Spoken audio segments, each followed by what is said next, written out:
सोमवारी देशभरामध्ये रमजान ईद मोठ्या उत्साहात साजरी करण्यात आली। पण दिवंगत सरपंच संतोष देशमुख यांच्या मस्साजोग गावामध्ये मात्र मुस्लिम बांधवांनी ईद न साजरी करण्याचा निर्णय घेतला। देशमुख कुटुंबीय दुःखामध्ये असल्यामुळे आपणही रमजान ईद साजरी करणार नाही असा निर्णय गावातील सर्व मुस्लिम बांधवांनी घेतला।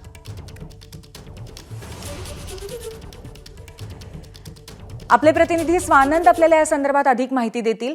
स्वानंद, अतिशय वेगळ्या पद्धतीचा असा हा निर्णय पाहायला मिळतोय, एकोप्याचा निर्णय गावातल्या, आणि अर्थातच त्याचं कारण आहे ते संतोष देशमुख यांच्या हत्येचा कुठेतरी निषेध करणं। स्वानंद,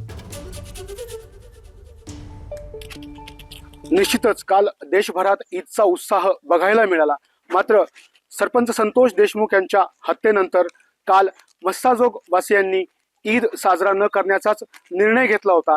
त्यांनी सकाळी नमाज अदा केली आणि त्यानंतर त्यांनी देशमुख कुटुंबियांची भेट घेतली। यावेळी धनंजय देशमुख यांना अश्रू अनावर झाल्याचं पाहायला मिळालं।